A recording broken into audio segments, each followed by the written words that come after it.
We're at our second stop of the Ohio AgNet Spring Planting Tour in conjunction with WCSM Radio. And today here at our second location, we're at the Dicke Farm. Ted, tell us a little bit about your operation here. We farm roughly right under 1,000 acres. Usually a third of it's corn and probably 2/3 of it's beans. And Johnny, tell us a little bit about your progress thus far this year. Out of the 1,000 acres, we only got 160 acres to go, so we're setting pretty good with the nice weather coming next week, so we'll be in good shape. And setting we are, that's why we're actually in front of the parked planter. I understand you did get a little bit of field work done this weekend.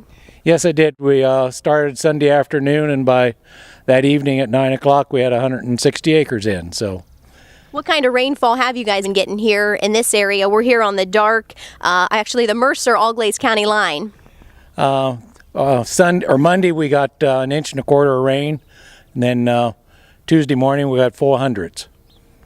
So Ted, tell us a little bit in terms of emergence. How are the crops looking in this area? The corn's looking really good. I think it's about the best we've had in a long time. Most of the beans are up, other than the stuff that we just planted, and it's looking really good too. And I understand that we're here because your mom actually entered you in the contest. The word has gotten out now. Yeah, I didn't know anything about it. She had just done it on her own and went ahead and entered us, and surprise. Well, we're glad to be here because not only are we doing our broadcast from here today, we're actually going to give you lunch, and you got some prizes from our sponsors. And while we're here, we're actually looking at some plots that you have. I know not only on this farm here, but you have at some other locations too. Yes, here we've got the soybean plot, all in 15-inch rows with two different companies, Syngenta and Emergence. Over on the other farm, we got the corn plot, and it is also in 3-inch rows, but we have tried some 15-inch corn. We got some nitrogen plots there, whether it's fall applied or spring applied or side dressing.